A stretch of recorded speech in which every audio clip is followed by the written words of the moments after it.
پہلا کرنتھیوں اس کا 7واں باب۔ جو باتیں تم نے لکھی تھیں ان کی بابت یہ ہے، مرد کے لیے اچھا ہے کہ عورت کو نہ چھوئے، لیکن حرام کاری کے اندیشہ سے ہر مرد اپنی بیوی اور ہر عورت اپنا شوہر رکھے۔ شوہر بیوی کا حق ادا کرے اور ویسا ہی بیوی شوہر کا۔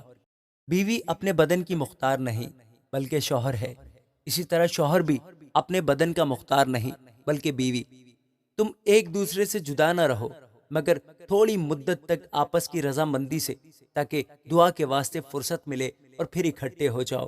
ایسا نہ ہو کہ غلبہ نفس کے سبب سے شیطان تم کو آزمائے، لیکن یہ میں اجازت کے طور پر کہتا ہوں، حکم کے طور پر نہیں۔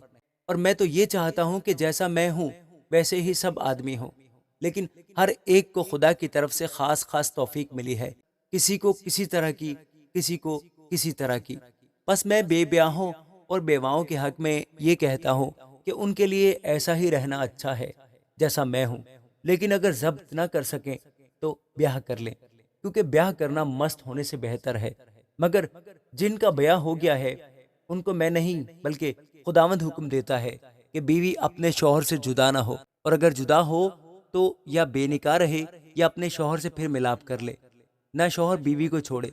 باقیوں سے میں ہی کہتا ہوں، نہ خداوند، کہ اگر کسی بھائی کی بیوی با ایمان نہ ہو اور اس کے ساتھ رہنے کو راضی ہو تو وہ اس کو نہ چھوڑے، اور جس عورت کا شوہر با ایمان نہ ہو اور اس کے ساتھ رہنے کو راضی ہو تو وہ شوہر کو نہ چھوڑے، کیونکہ جو شوہر با ایمان نہیں وہ بیوی کے سبب سے پاک ٹھہرتا ہے، اور جو بیوی با ایمان نہیں وہ مسیحی شوہر کے باعث پاک ٹھہرتی ہے۔ ورنہ تمہارے فرزند ناپاک ہوتے مگر اب پاک ہیں۔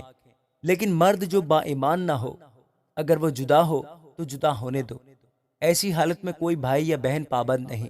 اور خدا نے ہم کو میل ملاپ کے لیے بلایا ہے، کیونکہ اے عورت، تجھے کیا خبر کہ شاید تو اپنے شوہر کو بچا لے، اور اے مرد، تجھ کو کیا خبر ہے کہ شاید تو اپنی بیوی کو بچا لے۔ مگر جیسا خداوند نے ہر ایک کو حصہ دیا ہے اور جس طرح خدا نے ہر ایک کو بلایا ہے اسی طرح وہ چلے۔ اور میں سب کلیسیاؤں میں ایسا ہی مقرر کرتا ہوں، جو مختون بلایا گیا وہ نامختون نہ ہو جائے، جو نامختونی کی حالت میں بلایا گیا وہ مختون نہ ہو جائے۔ نہ ختنہ کوئی چیز ہے نہ نامختونی، بلکہ خدا کے حکم پر چلنا ہی سب کچھ ہے۔ ہر شخص جس حالت میں بلایا گیا ہو اسی میں رہے۔ اگر تو غلامی کی حالت میں بلایا گیا تو فکر نہ کر، لیکن اگر تو آزاد ہو سکے تو اسی کو اختیار کر، کیونکہ جو شخص غلامی کی حالت میں خداوند میں بلایا گیا ہے وہ خداوند کا آزاد کیا ہوا ہے۔ اسی طرح جو آزادی کی حالت میں بلایا گیا ہے وہ مسیح کا غلام ہے۔ تم قیمت دے کر خریدے گئے ہو، آدمیوں کے غلام نہ بنو۔ اے بھائیو، جو کوئی جس حالت میں بلایا گیا ہو وہ اسی حالت میں خدا کے ساتھ رہے۔ کنواریوں کے حق میں میرے پاس خداوند کا کوئی حکم نہیں، لیکن دیانتدار ہونے کے لیے جیسا خداوند کی طرف سے مجھ پر رحم ہوا اس کے موافق اپنی رائے دیتا ہوں۔ بس موجودہ مصیبت کے خیال سے میری رائے میں آدمی کے لیے یہی بہتر ہے کہ جیسا ہے ویسا ہی رہے۔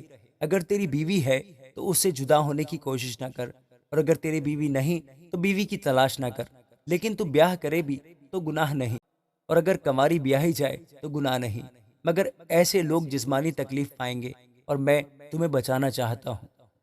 مگر اے بھائیو، میں یہ کہتا ہوں کہ وقت تنگ ہے، بس آگے کو چاہیے کہ بیوی والے ایسے ہوں کہ گویا ان کی بیویاں نہیں، اور رونے والے ایسے ہوں گویا نہیں روتے، اور خوشی کرنے والے ایسے ہوں گویا خوشی نہیں کرتے، اور خریدنے والے ایسے ہوں گویا مال نہیں رکھتے، اور دنیاوی کام کرنے والے ایسے ہوں کہ دنیا ہی کے نہ ہو جائیں، کیونکہ دنیا کی شکل بدلتی جاتی ہے۔ بس میں یہ چاہتا ہوں کہ تم بے فکر رہو۔ بے بیاہ شخص خداوند کی فکر میں رہتا ہے کہ کس طرح خداوند کو راضی کرے، مگر بیاہ ہوا شخص دنیا کی فکر میں رہتا ہے کہ کس طرح اپنی بیوی کو راضی کرے۔ بیاہی اور بے بیاہی میں بھی فرق ہے۔ بے بیاہی خداوند کی فکر میں رہتی ہے تاکہ اس کا جسم اور روح دونوں پاک ہوں، مگر بیاہی ہوئی عورت دنیا کی فکر میں رہتی ہے کہ کس طرح اپنے شوہر کو راضی کرے۔ یہ تمہارے فائدہ کے لیے کہتا ہوں، نہ کہ تمہارے پھنسانے کے لیے، بلکہ اس لیے کہ جو زیبا ہے وہی عمل میں آئے، اور تم خداوند کی خدمت میں بے وسوسہ مشغول رہو۔ اور اگر کوئی یہ سمجھے کہ میں اپنی اس کنواری لڑکی کی حق تلفی کرتا ہوں جس کی جوانی ڈھل چلی ہے اور ضرورت بھی معلوم ہو، تو اختیار ہے، اس میں گناہ نہیں، وہ اس کا بیاہ ہونے دے۔ مگر جو اپنے دل میں پختہ ہو اور اس کی کچھ ضرورت نہ ہو، بلکہ اپنے ارادہ کے انجام دینے پر قادر ہو اور دل میں قصد کر لیا ہو کہ میں اپنی لڑکی کو بے نکاح رکھوں گا وہ اچھا کرتا ہے، بس جو اپنی کنواری لڑکی کو بیاہ دیتا ہے وہ اچھا کرتا ہے، اور جو نہیں بیاہتا وہ اور بھی اچھا کرتا ہے۔ جب تک کہ عورت کا شوہر جیتا ہے وہ اس کی پابند ہے، پر جب اس کا شوہر مر جائے تو جس سے چاہے بیاہ کر سکتی ہے، مگر صرف خداوند میں۔ لیکن جیسی ہے اگر ویسی ہی رہے تو میری رائے میں زیادہ خوش نصیب ہے، اور میں سمجھتا ہوں کہ خدا کا روح مجھ میں بھی ہے۔ آمین۔ پہلا کرنتھیوں اس کا 8واں باب۔ اب بتوں کی قربانیوں کی بابت یہ ہے، ہم جانتے ہیں کہ ہم سب علم رکھتے ہیں۔ علم غرور پیدا کرتا ہے، لیکن محبت ترقی کا باعث ہے۔ اگر کوئی گمان کرے کہ میں کچھ جانتا ہوں تو جیسا جاننا چاہیے ویسا اب نہیں جانتا، لیکن جو کوئی خدا سے محبت رکھتا ہے اس کو خدا پہچانتا ہے۔ پس بتوں کی قربانیوں کے گوشت کھانے کی نسبت ہم جانتے ہیں کہ بت دنیا میں کوئی چیز نہیں، اور سوا ایک کے اور کوئی خدا نہیں۔ اگرچہ آسمان و زمین میں بہت سے خدا کہلائے، چنانچہ بہتیرے خدا اور بہتیرے خداوند ہیں، لیکن ہمارے نزدیک تو ایک ہی خدا ہے، یعنی باپ، جس کی طرف سے سب چیزیں ہیں اور ہم اسی کے لیے ہیں، اور ایک ہی خداوند ہے، یعنی یسوع مسیح، جس کے وسیلے سے سب چیزیں موجود ہوئیں اور ہم بھی اسی کے وسیلے سے ہیں۔ لیکن سب کو یہ علم نہیں، بلکہ بعض کو اب بھی بت پرستی کی عادت ہے، اس لیے اس گوشت کو بت کی قربانی جان کر کھاتے ہیں، اور ان کا دل چونکہ کمزور ہے آلودہ ہو جاتا ہے۔ کھانا ہمیں خدا سے نہیں ملائے گا، اگر نہ کھائیں تو ہمارا کچھ نقصان نہیں، اور اگر کھائیں تو کچھ نفع نہیں۔ لیکن ہوشیار رہو، ایسا نہ ہو کہ تمہاری یہ آزادی کمزوروں کے لیے ٹھوکر کا باعث ہو جائے، کیونکہ اگر کوئی تجھ صاحب علم کو بت خانہ میں کھانا کھاتے دیکھے اور وہ کمزور شخص ہو، تو کیا اس کا دل بتوں کی قربانی کھانے پر دلیر نہ ہو جائے گا؟ غرض تیرے علم کے سبب سے وہ کمزور شخص، یعنی وہ بھائی جس کی خاطر مسیح موا، ہلاک ہو جائے گا، اور تم اس طرح بھائیوں کے گنہگار ہو کر اور ان کے کمزور دل کو گھائل کر کے مسیح کے گنہگار ٹھہرتے ہو۔ اس سبب سے اگر کھانا میرے بھائی کو ٹھوکر کھلائے تو میں کبھی ہرگز گوشت نہ کھاؤں گا، تاکہ اپنے بھائی کے لیے ٹھوکر کا سبب نہ بنوں۔ آمین۔ پہلا کرنتھیوں اس کا 9واں باب۔ کیا میں آزاد نہیں؟ کیا میں رسول نہیں؟ کیا میں نے یسوع کو نہیں دیکھا جو ہمارا خداوند ہے؟ کیا تم خداوند میں میرے بنائے ہوئے نہیں؟ اگر میں اوروں کے لیے رسول نہیں تو تمہارے لیے تو بے شک ہوں، کیونکہ تم خود خداوند میں میری رسالت پر مہر ہو۔ جو میرا امتحان کرتے ہیں ان کے لیے میرا یہی جواب ہے، کیا ہمیں کھانے پینے کا اختیار نہیں؟ کیا ہم کو یہ اختیار نہیں کہ کسی مسیحی بہن کو بیاہ کر لیے پھریں، جیسا اور رسول اور خداوند کے بھائی اور کیفا کرتے ہیں؟ یا صرف مجھ اور برناباس کو ہی محنت مشقت سے باز رہنے کا اختیار نہیں؟ کون سا سپاہی کبھی اپنی گرہ سے کھا کر جنگ کرتا ہے؟ کون پاکستان لگا کر اس کا پھل نہیں کھاتا؟ یا کون گلہ چرا کر اس گلے کا دودھ نہیں پیتا؟ کیا میں یہ باتیں انسانی قیاس ہی کے موافق کہتا ہوں؟ کیا توریت بھی یہی نہیں کہتی؟ چنانچہ موسیٰ کی توریت میں لکھا ہے کہ دائیں میں چلتے ہوئے بیل کا منہ نہ باندھنا۔ کیا خدا کو بیلوں کی فکر ہے، یا خاص ہمارے واسطے یہ فرماتا ہے؟ ہاں، یہ ہمارے واسطے لکھا گیا، کیونکہ مناسب ہے کہ جوتنے والا امید پر جوتے اور دائیں چلانے والا حصہ پانے کی امید پر دائیں چلائے۔ بس جب ہم نے تمہارے لیے روحانی چیزیں بوئی تو کیا یہ کوئی بڑی بات ہے کہ ہم تمہاری جسمانی چیزوں کی فصل کاٹیں؟ جب اوروں کا تم پر یہ اختیار ہے تو کیا ہمارا اس سے زیادہ نہ ہوگا؟ لیکن ہم نے یہ اختیار سے کام نہیں لیا، بلکہ ہر چیز کی برداشت کرتے ہیں تاکہ ہمارے باعث مسیح کی خوشخبری میں حرج نہ ہو۔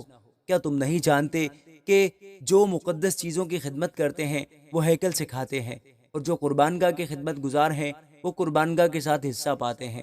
اسی طرح خداوند نے بھی مقرر کیا ہے کہ خوشخبری سنانے والے خوشخبری کے وسیلہ سے گزارا کریں، لیکن میں نے ان میں سے کسی بات پر عمل نہیں کیا، اور نہ اس غرض سے یہ لکھا کہ میرے واسطے ایسا کیا جائے، کیونکہ میرا مرنا ہی اس سے بہتر ہے کہ کوئی میرا فخر کھو دے۔ اگر خوشخبری سناؤں تو میرا کچھ فخر نہیں، کیونکہ یہ تو میرے لیے ضروری بات ہے، بلکہ مجھ پر افسوس ہے اگر خوشخبری نہ سناؤں، کیونکہ اگر اپنی مرضی سے یہ کرتا ہوں تو میرے لیے اجر ہے، اور اگر اپنی مرضی سے نہیں کرتا تو مختاری میرے سپرد ہوئی۔ بس مجھے کیا اجر ملتا ہے؟ یہ کہ جب انجیل کی منادی کروں تو خوشخبری کو مفت کر دوں، تاکہ جو اختیار مجھے خوشخبری کے بارے میں حاصل ہے اس کے موافق پورا عمل نہ کروں۔ اگرچہ میں سب لوگوں سے آزاد ہوں، پھر بھی میں نے اپنے آپ کو سب کا غلام بنا دیا ہے تاکہ اور بھی زیادہ لوگوں کو کھینچ لاؤں۔ میں یہودیوں کے لیے یہودی بنا تاکہ یہودیوں کو کھینچ لاؤں۔ جو شریعت کے ماتحت ہیں ان کے لیے میں شریعت کے ماتحت ہوا تاکہ شریعت کے ماتحتوں کو کھینچ لاؤں۔ اگرچہ خود شریعت کے ماتحت نہ تھا، بے شرع لوگوں کے لیے بے شرع بنا تاکہ بے شرع لوگوں کو کھینچ لاؤں۔ اگرچہ خدا کے نزدیک بے شرع نہ تھا بلکہ مسیح کی شریعت کے تابع تھا، کمزوروں کے لیے کمزور بنا تاکہ کمزوروں کو کھینچ لاؤں۔ میں سب آدمیوں کے لیے سب کچھ بنا ہوا ہوں تاکہ کسی طرح سے بعض کو بچاؤں، اور میں سب کچھ انجیل کی خاطر کرتا ہوں تاکہ اوروں کے ساتھ اس میں شریک ہوں۔ کیا تم نہیں جانتے کہ دوڑ میں دوڑنے والے دوڑتے تو سب ہی ہیں، مگر انعام ایک ہی لے جاتا ہے؟ تم بھی ایسے ہی دوڑو تاکہ جیتو، اور ہر پہلوان سب طرح کا پرہیز کرتا ہے۔ وہ لوگ تو مرجھانے والا صحرا پانے کے لیے یہ کرتے ہیں، مگر ہم اس صحرا کے لیے کرتے ہیں جو نہیں مرجھاتا۔ بس میں بھی اسی طرح دوڑتا ہوں، یعنی بے ٹھکانہ نہیں۔ میں اسی طرح مکوں سے لڑتا ہوں، یعنی اس کی مانند نہیں جو ہوا کو مارتا ہے، بلکہ میں اپنے بدن کو مارتا کوٹتا اور اسے قابو میں رکھتا ہوں، ایسا نہ ہو کہ اوروں میں منادی کر کے آپ نامقبول ٹھہرو۔ آمین۔